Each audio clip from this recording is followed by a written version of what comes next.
Olá, boa noite. Mais uma terça-feira aqui com vocês. Aliás, já quero pedir para você compartilhar aí o link do nosso programa nas suas redes sociais, nos seus grupos de WhatsApp. O assunto hoje está muito bom. Você não pode perder nem sua família, nem seus amigos.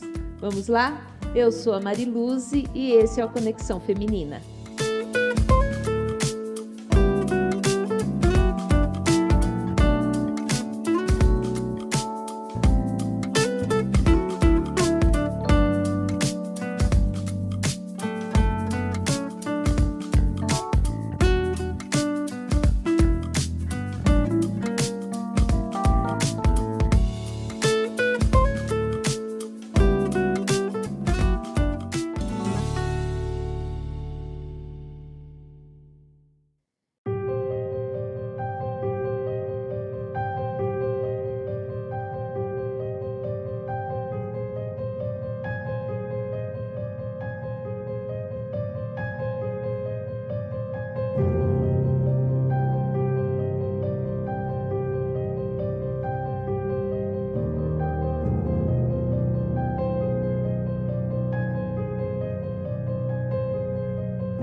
Estamos no mês de agosto, o mês de conscientização ao combate contra a violência doméstica. Também é o mês de aniversário da Lei Maria da Penha, a lei que foi criada para proteger a mulher da violência doméstica e familiar. Sobre a não violência que nós vamos falar no programa de hoje. E para falar com a gente sobre esse assunto, nós recebemos ela que é psicóloga, especialista em perícia psicológica, atendimento clínico de crianças, adolescentes e adultos. Ela também faz parte da equipe da Secretaria de Capelania Prisional e do Ministério de Vida Pastoral da Igreja Adventista da Promessa. Nós recebemos aqui mais uma vez a nossa querida Rubenita Souza. Rubenita, muito obrigada por aceitar mais uma vez nosso convite. Tenho certeza que hoje vai ser muito bom nossa conversa e nosso papo.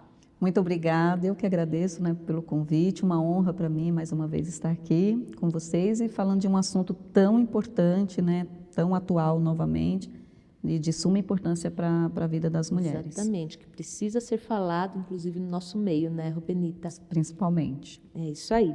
Bom, para começo de conversa, Rubenita, diz para nós o que caracteriza a violência contra a mulher, Só a violência física, Quais são os tipos de violência contra a mulher e como que uma mulher pode identificar que está sendo vítima de violência?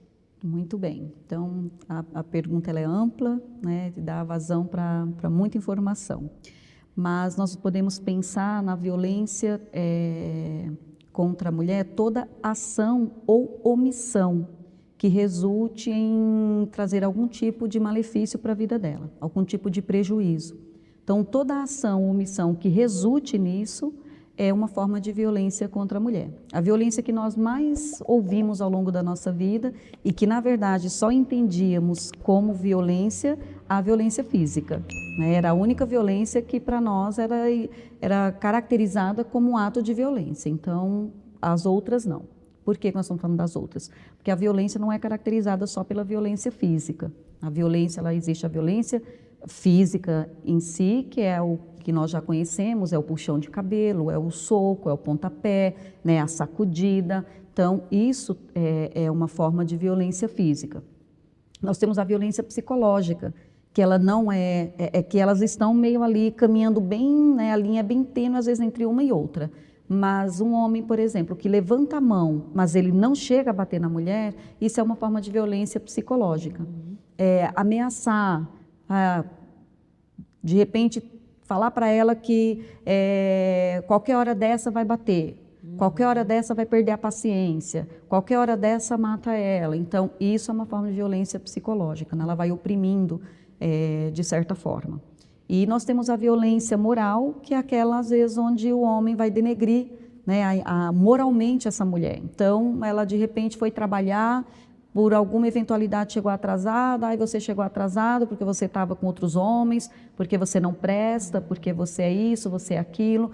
E não, às vezes, só dizendo para ela, mas como também denegrindo a imagem dela, às vezes para vizinhos, para pessoas conhecidas, enfim. Então, essa é a violência moral. E tem a violência patrimonial, que é quando esse homem subtrai, quando ele tira alguma forma dela poder ser, não é livre a palavra, para que ela possa trabalhar, para que ela possa ter o próprio recurso dela, quando ele impede isso de alguma maneira, isso também é uma forma de violência patrimonial, né? Quando ele subtrai, quando ele não permite, por exemplo, ela trabalhar, aí entra as duas, né? A violência psicológica e a violência patrimonial também, é quando ele impede dela se desenvolver de alguma maneira que possa resultar em sua independência. Então, tudo aquilo que faz ela ser cerceada, isso é forma de violência. Então, a violência que nós conhecíamos era essa só de física, e até hoje, na verdade, é difícil, às vezes, isso se encaixar, né, na nossa cabeça, assim, que essas violências são tão prejudiciais quanto a violência física. Ambas, elas vão maltratando a mulher de um jeito que ela vai chegando à conclusão de que ela não é nada. É por isso que ela vai, às vezes, até se mantendo nessa condição, porque ela não encontra essa força, ela não encontra essa estrutura para poder ela romper, né? Muitas delas romper com esse ciclo. Agora, a identificar, como é que ela pode identificar? Acho que a partir do conhecimento. Fica muito mais fácil quando nós conhecemos, né? O texto bíblico é sobre Jesus, mas fala: conhecereis a verdade vos libertará. Então, quanto mais eu sei o que está acontecendo comigo, seja a nível de autoconhecimento, ou seja, do que o outro está provocando em mim, ou porque eu reajo ao outro dessa forma, de certa forma pode ser libertador. Porque essa mulher, o que ela precisa é saber o que primeiro, esses tipos de violência, saber, e aí ela vai vítima, conseguir. Aí ela vai entender se ela está sendo vítima ou não disso. Porque, de repente, alguém pode até ter falado para ela, mas o fato dela ter esse conhecimento mais ampliado, ela não se dá conta, porque culturalmente nós aprendemos isso, né? Que a violência é aquela história, né?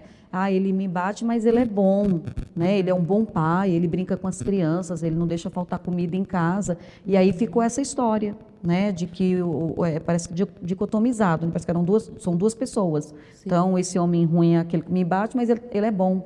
Então, porque ele traz o mantimento. Então, quer dizer, eu como se eu não merecesse outra coisa, a não ser ele só cuidar malemar dessa parte, né? Ou até mesmo, ele me humilha, ele me controla, mas ele não é violento porque ele não me bate. Isso, perfeito. É exatamente isso. Então, nós vamos, na verdade, desculpando ou justificando esse agressor.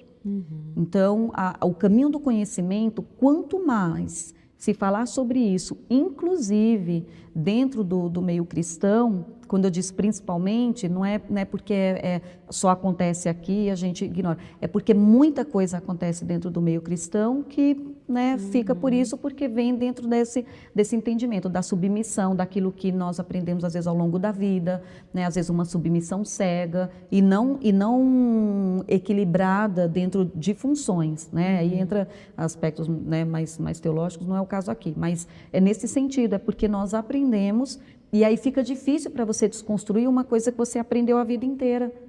Então, é simples, só você olhar do lado, como é difícil conversar com alguém que às vezes é mais velho, que já aprendeu daquele jeito, que você quer dizer, olha, inovou, está tudo diferente agora, as coisas, né, mudaram. Olha como é complicado. Então, às vezes uma mulher que ela está num casamento, a vida inteira com aquele homem, ela vira assim e fala assim, tá, mas eu vou fazer o que agora? Tá, se eu chegar à conclusão que eu tenho que separar desse homem porque ele, né, comete algum tipo de violência, o que eu vou fazer da minha vida? Como se ela entendesse que ela está enterrada viva. Então, ela vai seguindo por ali. E aí vai perpetuando. Até porque é interessante, porque ela está dentro de um lar, dentro de uma casa. E tem filhos que estão vendo também muitas coisas. Às vezes vê o pai agredindo, vê o pai destratando, vê o pai humilhando. E essa filha ou esse filho é o que vai se transformar. Ou naquele abusador, aquele agressor. E essa filha que vai ser, às vezes, a filha passiva. Sim. Que vai ficar lá acreditando que aquele é o modelo, se sujeitando porque aquele é o modelo. Sim, existe também, assim, agora olhando de fora, né? Existe o ditado lá que em vida de marido e mulher não se mete a colher. Né? Esse ditado, na verdade, hoje, com as pessoas mais conscientizadas, né? As pessoas estão se conscientizando mais, se informando mais em relação à violência contra a mulher, então esse ditado está um pouco em desuso. Né? Mas muitas vezes um vizinho ouve, né, a gritaria e tudo mais, ouve a mulher pedindo socorro e acaba chamando a polícia, é natural, né, querer ajudar de alguma forma, né? Ou quando vê a mulher machucada. Mas e aquela mulher que sofre calada? Né? Tem as mulheres que elas não denunciam, não falam nada por vergonha ou por medo. Né? Como que nós podemos identificar isso numa mulher, identificar que uma mulher próxima, seja na igreja, seja no trabalho, seja na família, é vítima de violência? Como que a gente consegue identificar isso numa mulher que nem sempre, em quem a gente nem sempre vê os hematomas? Exatamente, muito importante. Pensando nesse ditado, né, primeiro, em briga de marido e mulher, hoje o final dele está sendo diferente, né? Salva-se a mulher. Então, porque ela é uma vítima, ela é o sexo mais frágil, independente, inclusive, se ela for a valentona. Sim. Mesmo que ela seja, às vezes, aquela que vai para cima mesmo, que às vezes pode até dar pontapé em alguma coisa, iniciar alguma coisa, mas ainda assim, em relação ao homem, ela não tem a força física que um homem tem. Então, o homem pode, sim, contê-la, mas ele não pode agredi-la. Então, esse seria o ponto. Então, aquela coisa de, em briga de marido e mulher não se mete a colher, porque até essa interferência é complicada, porque antes você tinha que ir lá até, né, de repente, fazer uma intervenção. Hoje você pode, anonimamente, você pode fazer essa denúncia. Já tem esses recursos. Você pode chamar uma polícia para o seu vizinho que está agredindo a sua esposa ou qualquer outra situação, já se pode fazer isso. Então, você não tem mais aquela tão exposição quanto se tinha lá atrás, quando você queria fazer uma intervenção. Agora, por outro lado, você também, quando está fazendo com aconselhamento, fazendo consciência para uma mulher que já identificou que ela está sofrendo, né, de algum tipo de violência, nós também precisamos entender o respeito a ela. O que nós podemos fazer é isso. A denúncia é um dever hoje, não é mais uma opção. Não é, eu acho, não sei se eu posso, se eu devo, se eu poderia, se deveria. Eu devo, é um dever. Como cidadão, como cristão, eu não posso olhar e continuar fazendo vistas grossas a isso, vista grossa a essa situação. Então, eu preciso, de alguma forma, denunciar. Mas essa mulher, ela decide o que ela vai fazer da vida dela. Eu não posso ficar com raiva dela porque eu denunciei e ela voltou lá para o marido, porque tem outros fatores que implicam nessa manutenção desse relacionamento. Não é porque ela está ali que ela gosta de apanhar, não é que ela está ali porque ela gosta de sofrer. Ninguém gosta de sofrer, nós nem fomos programados para sofrer. Tanto que não gostamos, que é um sofrimento querer pensar em sofrer. Então, nós não fomos programados para isso, nós fomos programados para sentir prazer, para sentir alegria. Então, ninguém, em sã consciência, gosta de sofrer. Né? A gente tem uns quadros, né, do masoquismo e tal, mas entra numa outra configuração. Mas ninguém gosta de sofrer. Então, essa mulher está lá por algum motivo. Alguma coisa aprende naquele relacionamento. Seja o medo, seja uma crença, alguma coisa aprende ela ali. Então, para poder a gente identificar, aí nós poderíamos pensar, né? Como é que a gente pode identificar? Porque o soco, o olho roxo, e às vezes dentro do meio cristão isso pode acontecer, mas se nós percebêssemos uma irmã chegando o tempo inteiro com um olho roxo, acho que é mais assim, né? Tá muito, né, muito na cara, sim. Mas chegar com algum tipo de machucado, e ela falar que ela caiu, vai estar acima de qualquer suspeita, porque nós imaginamos que isso não acontece dentro da igreja. Nós acreditamos que todo mundo que está lá, né, aquele às vezes irmãozinho que está lá de gravata, pregando bonitinho sobre o amor, né, que está lá cantando, adorando, né, às vezes o próprio líder da igreja que está ali, né, aconselhando e tal, está praticando. Então, nós não conseguimos, às vezes, conceber essa ideia. Para nós é algo, às vezes, inconcebível, a gente não consegue imaginar. Então, você fica... É tão difícil, às vezes, para a mulher, até para poder ela falar, porque ela vai esbarrar nisso, naquele olhar de desconfiança, sabe? Não sei. Tem até um filme, A Esposa do Pastor, é um filme caso verídico, e até sugiro aí, né, o pessoal assistir, porque era um líder acima de qualquer suspeita, uma pessoa extremamente agradável, todo mundo gostava. Essa mulher sofreu muito nas mãos dele, o final não vou dar spoiler, mas é trágico. Então, mas aí o sofrimento dela veio até depois da descoberta. Ela sofreu enquanto ninguém sabia e sofreu muito mais depois que souberam. Então, as mulheres, elas analisam, elas percebem, elas não se sentem seguras o suficiente para falarem ou para demonstrarem. Às vezes vão conversar com uma irmãzinha ali, mas morrendo de medo, às vezes de alguma coisa vazar, porque este homem, né, a gente não vai tratar tanto aqui do agressor, mas este homem, ele manipula. Porque o agressor, ele já tem essa característica, né? Ele tem um certo grau de manipulação.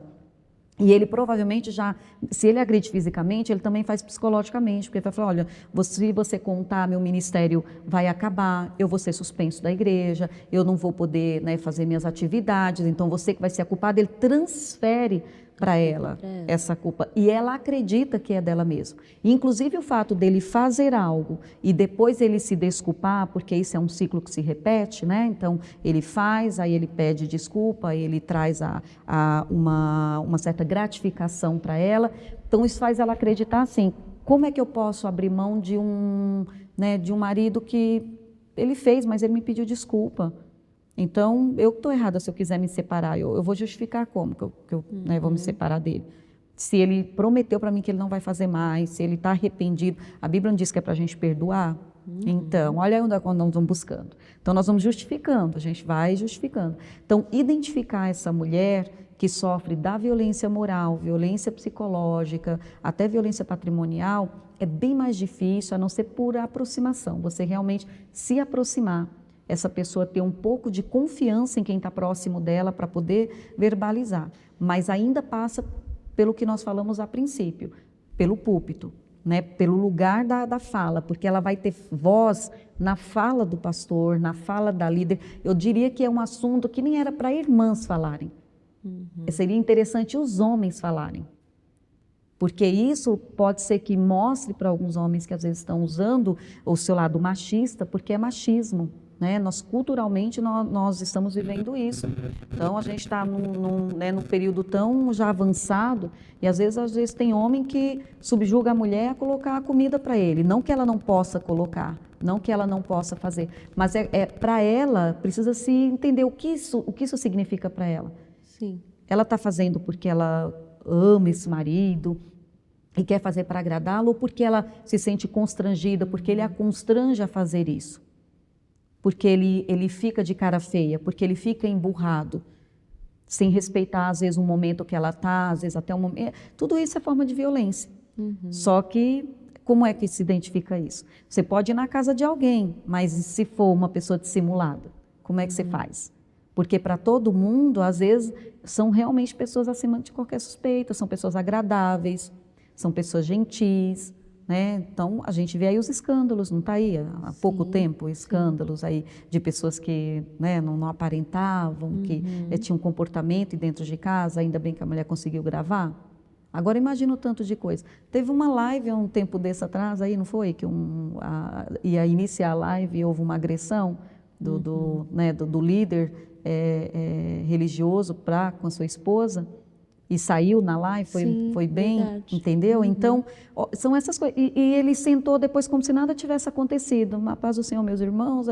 Então, é isso que acontece. E aí é onde nós precisamos ficar atentas. E aí essa atenção, ela é difícil também, porque às vezes nós estamos tão envolvidos nas nossas questões, nós às vezes conversamos pouco. Né? A gente está mais envolvido no fazer coisas, correr atrás, mas às vezes aquele momento que seria o momento da coragem dela, de repente, de falar, é a hora que eu não consigo dar atenção, né, para ela, porque eu estou correndo, porque eu estou fazendo. Não que, né, isso vá gerar uma culpa em nós, mas é no sentido que a gente está trazendo para esse âmbito religioso. É necessário a gente olhar mais, né? Olhar mais para o outro, né? Isso. Então é difícil, eu particularmente acho difícil. Eu acho que quando uma coisa tá mais escancarada, quando eu faço aconselhamento de casais, inclusive eu falo isso, né? Quando às vezes tem um casal que os dois estão passando problema, que o marido fala assim, eu não quero que você traga ninguém aqui em casa. Eu falei, pois aí é que você tinha que chamar. Aí que você tinha que ir lá rapidinho falar para o pastor, ó, ele não quer que eu traga ninguém aqui em casa, mas nós estamos passando de um perrengue aqui no nosso casamento, sabe? Porque essa coisa de ficar fechada, às vezes acontece até com a mulher também. Sim. Né? Eu não quero que chame ninguém, não quero que ninguém saiba, que aí por constrangimento e tal, mas aí vai ficar sofrendo lá, porque como é que se ajuda se você não abre a porta? Sim. Entendeu? Essa interferência que nós falamos agora há pouco, ela tem um limite dessa interferência. Eu não posso chegar lá na vida de um casal e dizer para a mulher, vai, separa dele agora, eu te blindo, né? Você vai... Não, para isso ela tem os lugares, né, que ela pode procurar, que ela pode se preservar de alguma maneira, mas é algo que ela precisa... Eu ainda entendo a questão dela conhecer, dela saber. Quanto mais isso for divulgado, quanto mais isso for de conhecimento dela, mais detalhado, mais bem explicado, às vezes lá onde é dado voz a ela, que é lá nos púlpitos da igreja, então aí é um lugar onde ela pode se encorajar a falar aquilo que ninguém muitas vezes sabe, absolutamente ninguém. É verdade. Mas e aí, até a maneira como nós devemos agir, né? Você falou, né?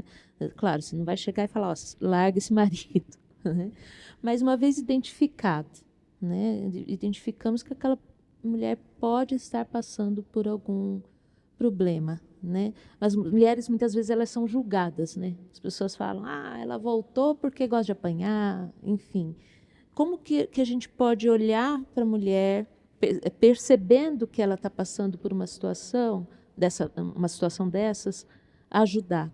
Que a gente pode fazer? Ajudar sem que ela se sinta julgada. Acho que o acolhimento ele é crucial, porque tem pessoas que às vezes é melhor que ela nem se aproxime, porque ela já tem, às vezes, uma característica de uma palavra mais pesada, mais de desconfiança, mais julgadora. Então, é importante que essa mulher encontre alguém que a acolha. Se eu desconfiei, se teve alguma, às vezes até... Né, por obra assim de Deus mesmo, né, do Espírito Santo ter, sei lá, tocado de alguma maneira, encosta, pergunta, chama no particular, demonstra para ela que ela pode confiar em você, porque se for qualquer pessoa ela não vai falar mesmo, ela não vai porque ela tem medo, na cabeça dela, ela corre risco se ela falar, é o contrário, ela está correndo risco por não falar, mas quando no entendimento dela, como ela está com a visão distorcida, sobre ela mesma e sobre o ambiente, né? Aquilo que nós falamos. Imagina uma mulher que se ela pensa assim, olha, tá, eu vou contar que eu estou sendo agredida, mas eu não pretendo me separar do meu marido. Ah, mas o pastor já veio aqui, já aconselhou, já falou, mas aí vira e mexe, quando ele fica nervoso, perde a paciência e acontece. Mas ela decidiu que ela não vai separar porque ela entende que o único motivo para separar é adultério, outro motivo não tem para ela separar. Por causa da cultura dela. Da cultura religiosa, né, da história, enfim. Sim. Então, como que ela vai... Para ela vai ficar assim, olha, tá, eu vou falar para quê? Para que eu vou ficar envolvendo todo mundo na minha confusão, sendo que eu não vou sair de casa? Eu não vou sair daqui mesmo, não vou resolver, então ela vai ficar fechada, ela vai continuar fechada. E aí a gente precisa respeitar, sim, porque nós temos um limite da interferência. Então, denunciar, no caso, né, entender o que está sofrendo, faz uma denúncia, fica mais difícil de provar a denúncia de violência psicológica, como é que você fala? Sim. Porque se essa mulher ela vai ser chamada lá, ela vai ter que ser ouvida. E se ela disser não, né, o vizinho viu demais, ele ouviu demais. Não, isso aqui não acontece.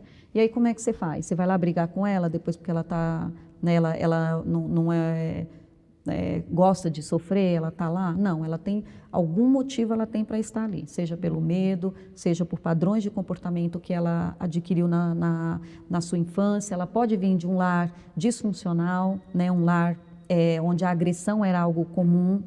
Às vezes as brincadeiras, né, eu costumo falar sempre quando eu tenho oportunidade, às vezes a gente vê brincadeira de irmãos, né, em que um bate no outro, tal. Até ali tem um limite do saudável, mas às vezes tem brincadeiras que elas machucam, né? Eu até brinco às vezes com a minha neta, falo assim, olha, não deixa ninguém brincar com você com qualquer tipo de brincadeira que gere dor, porque você não pode associar dor com brincadeira. Dor é ruim, é desagradável, não é legal. Então, não pode. E às vezes nós não vamos percebendo que nós vamos estabelecendo esses padrões. E aí essa menina vai casar, ela, às vezes, alguém que ela vai encontrar que vai atender isso. Né? Esse padrão, esse barulho. Às vezes não é o marido que bate, mas é o marido que grita, que né, faz um estardalhaço lá por qualquer situação, joga um objeto na parede. Ah, mas eu joguei na parede para não bater em você. Mas o que ele está dizendo? Ele está dizendo que qualquer hora ele vai perder a paciência e a próxima vai ser você, não é o objeto. Né? Ele não vai jogar o objeto a vida inteira. Uma hora isso vai, né, extravasar de alguma maneira e pode gerar uma agressão física de fato. E aí são padrões. E aí nós vamos tentar entender como é que uma pessoa se mantém nesse relacionamento. Ela se mantém porque ela não consegue romper com esse ciclo. Não é algo que a gente diz para ela, olha, você está num relacionamento abusivo, ou seu marido está provocando em você, ou te agredindo, ou tendo uma ação de violência contra você, e ela vai olhar, tá, é verdade. Nossa, eu não vou aceitar isso não. É para já agora, encerrei agora. Não, ela não faz isso, porque é um ciclo. Você não percebe, ele é inconsciente, você vai se mantendo e às vezes você pode até ir provocando sem perceber. Né? Quando a gente pensa na mulher provocando uma situação, a gente não está tirando dela a condição dela ser vítima. Inclusive, ela é vítima dela mesma, em primeiro momento, e depois ela é vítima desse homem ao qual ela se coloca nessa situação. Então, ela pode provocar situações, porque tem um ganho que a gente fala secundário com isso, que é a outra parte dele quando ele se apresenta. Né? Quando ele vem se desculpar, quando ele vem chorar, quando ele vem abraçar, quando ele vem trazer flores. Às vezes a necessidade dela é tanta que essa questão é suficiente para ela suportar tudo aquilo que ela passa. Isso a gente está falando do exemplo bem assim, né, bem simplista mesmo, mas tem outras coisas que ele pode oferecer para ela em forma de um ganho secundário e que para ela é satisfatório. Compensa. Para ela suportar. Exatamente. Não é Provérbios que diz, né, que quando a gente está com fome até o amargo vira doce? A gente pode interpretar de várias maneiras. Mas eu posso pegar uma coisa que é amarga e dizer, nossa, parecendo aqui está ótimo. Nossa, está uma delícia, porque é a minha necessidade. Aí precisa entender qual a necessidade dessa mulher. Aí qual o caminho? É terapia. Ela se conhecer, ela poder se ver que ela tem valor, porque normalmente essas mulheres têm a visão, né, a sua autoimagem distorcida. Tem mulheres muito inteligentes, muito capazes. Tem vários filmes que acho que ver filme pode dar alguns insights, né? Sim. Opa, nossa, ele faz uma coisa parecida com isso. De repente, ela passa a não gostar. Ela passar a não achar tão normal, tão ok. Ah, tudo bem se ele fez assim, ele estava nervoso, mas aí ele precisa, né, tratar esse nervoso, porque ninguém tem obrigação, né, de suportar o nervoso nessa condição, porque oprime, né, cerceia a mulher, deixa a mulher fechada, sem a capacidade de se autoavaliar como alguém de valor. Tanto é que às vezes ela está casada com um cara que não vale um centavo e ela acredita que ela não merece coisa melhor. Ela é a que se percebe como alguém não valendo um centavo, porque ele é bom demais, então se ele largar ela, ele vai conseguir todas as mulheres do mundo. Agora ela não vai ter um homem que vai olhar para ela, porque foi ele que, nossa, ela tem que ajoelhar aos pés dele, porque foi ele que, né, que aceitou ela. Então, tem muitas coisas envolvidas. É que, né, em termos psicológicos, psíquicos, não tem uma sominha assim que dê perfeitinho. A gente não tem como rotular, né, que isso exatamente, a soma disso dá aquilo. É algo que, né, tem variáveis. Por isso a importância de não julgar, né? Exatamente. De tentar ajudar de alguma forma, mas sem julgamento. Sem né? julgamento. Porque ela pode sofrer de uma dependência, né, daquele relacionamento daquele homem, né? Exatamente. Isso às vezes a gente olha uma pessoa num relacionamento e a gente sofre porque a gente vê o sofrimento, né? Então a gente quer tirar ali com a mão. Mas quando nós vamos ver quantas coisas que nós produzimos esse ciclo de autossabotagem em coisas muito simples, às vezes até para arrumar um emprego, eu não consigo parar no emprego, eu não consigo concluir minhas coisas, eu não consigo. São ciclos de repetição. Só que no caso desse fica, né, se agiganta. Então eu vejo com uma lente de aumento, porque a situação é realmente muitas vezes preocupante, porque todo mundo de fora está. Olha como é impressionante. Às vezes uma mulher está sendo ameaçada, né, o homem está dizendo para ela: uma hora eu vou te matar, né? Uma hora eu vou te matar. E ela está acreditando que não, que ele jamais seria capaz de fazer isso.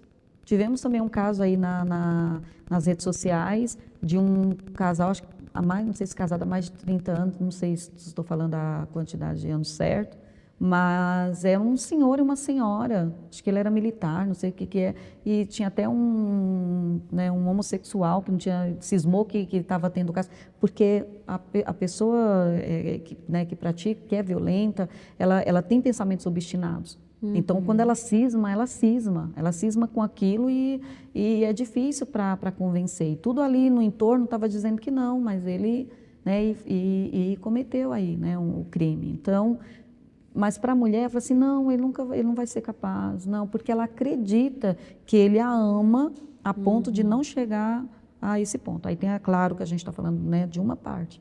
Aí tem outras que já realmente percebem que a coisa vai ser, mas também não conseguem, porque para você sair também, você precisa de uma rede de apoio. Sim. Se você não tem, você vai sair para onde?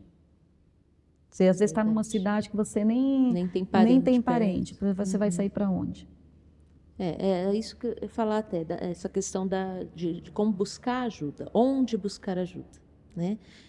Muitas cidades não têm delegacia da mulher, né? Sim. Então, como que a mulher vítima de violência pode buscar ajuda, ou alguém que fica sabendo que quer denunciar, onde denunciar? Nós vimos também, o ano passado foi lançada a campanha Sinal Vermelho contra a Violência Doméstica, né? Nós vimos o vídeo aí. E que outras formas de buscar ajuda? Tanto a vítima quanto quem quer denunciar o agressor. Sim, nós temos, eu tenho aqui uma lista que tem vários, assim, olha, hoje nós temos a internet, ela é riquíssima. Tendo um celular na mão, você tem acesso. Mas nós temos o 180, que é o mais conhecido, né, que é 24 horas, que é a ligação anônima. Na delegacia da mulher, se você não chegar com ferimentos graves, lá você pode ser atendido. Na delegacia normal, você pode ser atendida. Com ferimentos graves, o próprio hospital, se uma mulher chegar com um ferimento grave, ele mesmo já pode denunciar, o que não é muito uma prática daqui, né? A gente, às vezes, não vê muito isso. Então, nós temos a Defensoria Pública com ajuda jurídica para essa mulher que de repente está pensando em mudar aí o rumo da sua história. Nós temos a Casas da Mulher Brasileira, ela já engloba todo tipo de ajuda, a delegacia, o juizado, o Ministério Público, a Defensoria Pública, equipes especializadas. Nós temos as Casas Abrigo, que é um lugar onde oferece moradia para as mulheres com risco de morte iminente, né? Lá o abrigo é imediato, e até tem casos de situações que às vezes as mulheres vão para essas casas-abrigo e às vezes até é meio itinerante, às vezes elas mudam de endereço nessas casas para já dificultar, proteger, e às vezes a própria mulher dá um endereço de onde ela está, porque ela passou aquele momento, né, aquela questão, e aí algo falou mais alto e ela quer voltar para esse marido, e aí ela acaba dando esse endereço. Que sofre de dependência emocional. Dependência emocional, que é algo assim que acho que essa é a parte, eu diria que é a parte pior, porque se uma mulher descobre que ela está e ela consegue resolver isso, eu não vou dizer que de repente uma pessoa que foi agredida, necessariamente ela precisa ir lá, né, já se separar, mas precisa de buscar ajuda, precisa buscar tratamento. Esse homem precisa querer ser tratado, precisaria ser uma imposição para ele, para que ela consiga se manter com ele. Porque nós já escutamos situações, às vezes houve uma briga, uma discussão, houve no calor da emoção, houve uma situação, mas aquela foi pontual, nunca mais se falou sobre isso, a pessoa foi um rompante. Agora é algo que precisa ficar atento, né? Mas aí quem vai decidir é a mulher. Nós não temos como decidir. Tem o Centro Especializado de Atendimento à Mulher, que é o CEAM, acolhimento e acompanhamento social, psicológico, pedagógico e de orientação jurídica. Aí tem a denúncia lá do X, né, que nós já vimos. Aí tem os atendimentos online, que é o mapa do acolhimento, que é uma rede que conecta mulheres que sofrem violência de gênero a uma rede de psicólogos e advogados. Eles fazem esse link. Daí você clica lá no site, né, no item lá, quero ser acolhida, e aí eles dão os passos para você. Tem um trabalho voluntário grande também, né, de acolhimento, de apoio a essas mulheres, né? Tem muito. Olha, isso aqui dá para depois citar, né? Vocês podem citar. Tem as justiceiras, né, que oferecem orientação jurídica, psicológica, socioassistencial, médica, rede de apoio e acolhimento de forma gratuita e online. Olha que maravilha. Então, aí tem lá para você clicar também no site Procure Ajuda, que é das justiceiras. Tem outro que também você não está sozinha. Então, é um programa do Instituto Avon, inclusive. Via WhatsApp, ali elas vão, né, sendo orientadas como que elas devem proceder para receber essa ajuda. Tem o Isabot, que é criada pela ONG Tink, acho que é isso, assim, deve ser Tink Olga, e Mapa do Acolhimento. Ela já é uma parceria já com aquela outra ONG lá, né, do Mapa do Acolhimento. Com o apoio do Facebook, do Google e da ONU Mulheres. Então, tem o objetivo de prevenir, mas agora com a pandemia eles abrangeram para as que já estão sendo, né, passando por isso. Tem o Espaço Lazer, que a rede lançou a parceria com a ONG Bem Querer Mulher, com o programa Me Acolhe, destinado para mais de 5.000 colaboradoras. Então, é também um trabalho via WhatsApp, tem o número, pode acessar. Também com apoio de médico, parte jurídica e social. Tem o app Direitos Humanos Brasil, que também foi anunciado, né, pela ministra Damares, que aí engloba também todo um acolhimento para as mulheres, e por aí vai. Então, o que não falta hoje é ferramenta de acolhimento para essa mulher. São funcionais? Talvez algumas digam que pode ser que não sejam, pode ser que, assim como por exemplo, de repente a lei determina uma restrição, né, dessa proximidade desse agressor, mas não quer dizer que ele vai respeitar, né, que se de repente ele já pôs tudo a perder, se ele entende que não tem mais nada a perder, ele pode fazer. Então, essa mulher pensa, por isso que muitas não se arriscam, porque não se sentem tão seguras para isso, mesmo com todo esse aparato, mesmo com toda essa possibilidade. E porque também agora que isso está em maior evidência por conta da pandemia. Já existia violência, sempre existiu, agora se dá nomes a elas, antes só tinha um nome, agora se dá outros nomes. Com a pandemia isso foi para o topo, porque esses homens em casa, essa família em casa, o tempo de convivência maior. Então, por isso, acho que abriu-se também um leque maior de possibilidades de ajuda. Então, é isso que eu estou falando, a informação ainda é. Porque eu mesmo assim, olha, eu já né, falei sobre esse tema em outros momentos, tal, mas foi um momento outro que eu fui procurar, falei assim, ó, tá, olha o tanto de coisa, a gente não sabe. Né? Às vezes sabe uma coisa, mas não sabe outra, sabe de uma parte, mas não sabe da outra. Então, acho que é divulgação, é conhecimento. Por isso a importância de abordar esse assunto, né? Sem dúvida. Né? Assim, todos os meios de comunicação que tivermos. Exatamente. E aí, mais uma vez, enfatizado, né, para o público, porque de pouquinho em pouquinho, né? Então, aquele público lá dentro da igreja, né? É importante. Eu diria até que muitos homens praticam violência sem se dar conta ainda que aquilo é violência. É habitual para ele. E às vezes habitual para essa mulher também. Então precisa saber. E esse homem, tendo consciência de que aquilo é violência, ele vai... Pode ser que ele consiga parar. Porque eu já conversei com um homem e falou assim, eu nunca imaginei que isso fosse violência. Pois é. Sim, ser conscientizado que o que ele está fazendo não é legal. Exatamente. E aí procurar, né, perceber essa repetição. Então, tentar entender. Porque às vezes tem situações de mulher que fala assim, que a gente fala que sempre sinaliza no início do relacionamento. Mas a mulher, ela está apaixonada, ela está, né, envolvida, ela tem necessidades, ela acaba não antenando. Então, às vezes você escuta uma mulher falar assim, olha, eu vim de um relacionamento que o, sei lá, meu ex-marido ou meu ex-namorado não me dava atenção. Aí chega um cara na vida dela que dá total atenção para ela, que cuida de tudo, que se preocupa com a hora que ela chega, com a hora que ela sai, a roupa que ela sai, e ela interpreta isso como cuidado. Isso já é um controle, já é um cerceamento que ela não está se dando conta. Isso é bonitinho no namoro. Entendeu? Não é nem bonitinha, porque sente-se como se tivesse uma ela acha cuidada. Que é. Ela acha que é, na interpretação dela. Mas quando casa, isso fica a coisa mais absurda, mais horrível, né? A mulher não tem liberdade. Eu não corto o meu cabelo porque meu marido não... Uma coisa é você não cortar e você se sentir bem com o tamanho do seu cabelo. Né? Eu não uso uma maquiagem porque meu marido não gosta. Eu não uso uma blusinha tal porque meu marido não gosta. Estou falando, né, de um comportamento cristão. Por quê? Onde é que está a vontade dessa mulher? Onde é que está a liberdade dessa mulher?